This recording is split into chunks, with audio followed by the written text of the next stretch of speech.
ఇప్పటిదాకా రిలీజ్ అయినటువంటి బుక్ మీ అందరి చేతుల్లో ఉంది. దానికి ఇంకేమైనా సలహాలు సూచనలు వచ్చినా మేము స్వీకరించడానికి, దాన్ని అటు ఇటుగా చేర్పులు మార్పులు ఏమున్నా చేయడానికి కూడా అనుగుణంగా ఉంటే గనక తప్పకుండా దానికి మేము సిద్ధమే అని కూడా తెలియజేస్తా ఉన్నాం.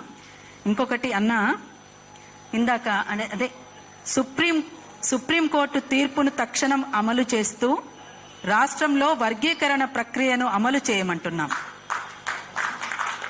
వినాలి, మొత్తం విన్నాక చప్పట్లు కొట్టుది.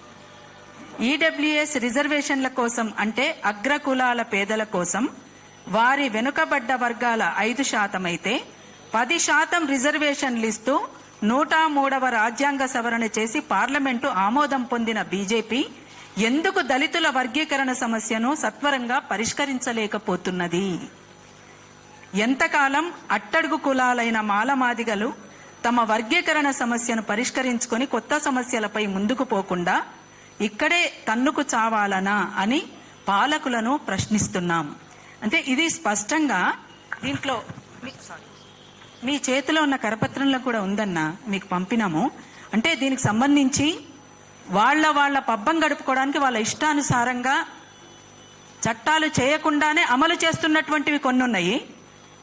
ఈ రకంగా దీని విషయంలో మాత్రం ఎందుకు సత్వరంగా మీరు పరిష్కరించలేకపోతున్నారు అనేది మాత్రమే ఆవేదనతో మాట్లాడుతున్నది. వాళ్ళని ప్రశ్నిస్తున్నాను తప్ప ఇది మనకు మనంగా అనుకుంటున్నటువంటిది కాదు అనేది సవినయంగా తెలియచేసుకుంటా ఉన్నాం. Thank you very much.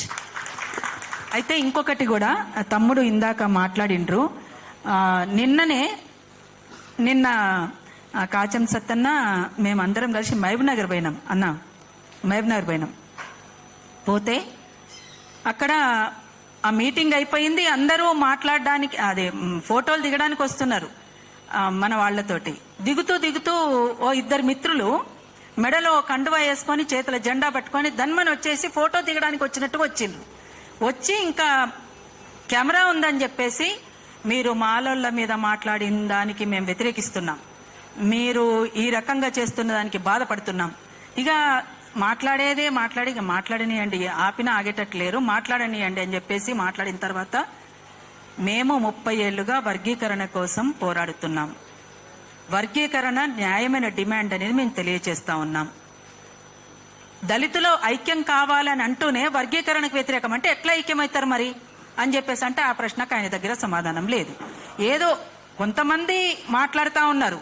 ఇంకొకరు రాయలసీమ నుంచి ఒకరు ఫోన్ చేసి ఏదో చాలా వేరే రకంగా మాట్లాడిండ్రు అనుకోండి. అంటే ఆ భాష మంచిది కాదండి. అన్న గురించి, మందకృష్ణ అన్న గురించి మాట్లాడితే ఆ భాష మంచిది కాదు, అట్లా మాట్లాడకూడదు మనం ఎవరం కూడా. ఇది వర్గీకరణ సమస్య పైన న్యాయమైన డిమాండా కాదా మీరు చెప్పండి.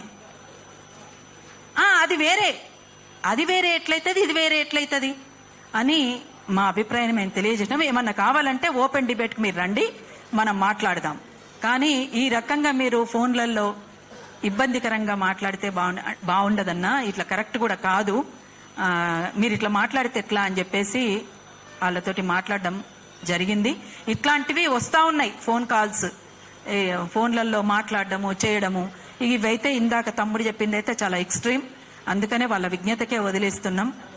మేధావులంటే వాస్తవాల్ని వాస్తవాలుగా మాట్లాడే వాళ్ళను మేధావులు అంటారు. వాస్తవాలను వక్రీకరించి వాస్తవాలకు దూరంగా మాట్లాడడం,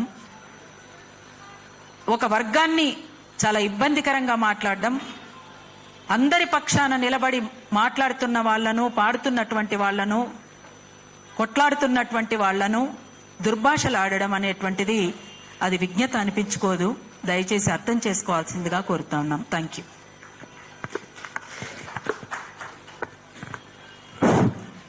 కొంతమంది స్వయం ప్రకటిత మేధావులు అవగాహన రాహిత్యంతో పీడీఎస్సీకు ఒక 50 సంవత్సరాల చరిత్ర ఉంది.